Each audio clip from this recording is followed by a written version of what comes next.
I think there are three challenges on the food security front. The most traditional one is chronic hunger. There are roughly 1 billion people who are chronically hungry in the world. That means that they can't afford an adequate diet.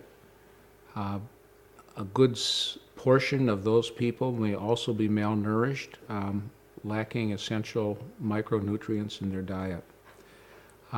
Beyond that billion people, there are maybe as many as 500 million more who are vulnerable to hunger crises when their normal food supply is interrupted because of a crop disaster or civil unrest, or most recently, just a run-up in food prices.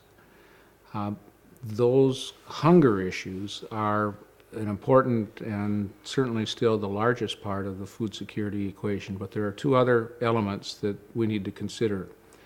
First, as food moves more and more across borders, food safety and the impact on dietary health of processed foods becomes an important issue for food safety regulators and consumers.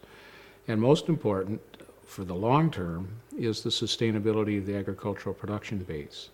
We know that with the population growth and rising per capita incomes, we're going to have to double food production again by 2050 without using any more land and probably less water and less fossil fuels.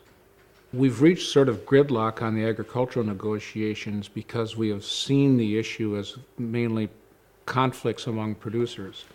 The emergence of, the emergence of food security concerns is bringing consuming interests to the table, and that may give us an opportunity to press the trade reform agenda further, bringing down protection, bringing down domestic supports by adding to that things that are of interest to consumers, avoiding export controls, making sure that poor countries and poor people are able to hang in there and buy foods from imports as well as from their domestic markets. Well, the promise of genetically engineered foods have several dimensions to it.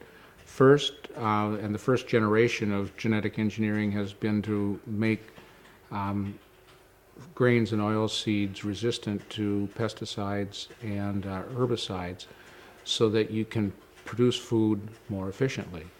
Next generations are going to add the capacity to grow food in drier conditions or in colder conditions or in warmer conditions, so it'll expand the production base. And the generation after that probably will add essential nutrients to staple foods so that people will have a more balanced diet available. Altogether, it's important to both increasing food supplies and making the foods that are available more appropriate to dietary needs. There are substantial incentives for the private sector to continue to invest in genetically modified crops, but I think there also are increased incentives for the public sector to augment that research. And unfortunately, in the last 20 years or so, we have been shortchanging publicly financed agricultural research and development.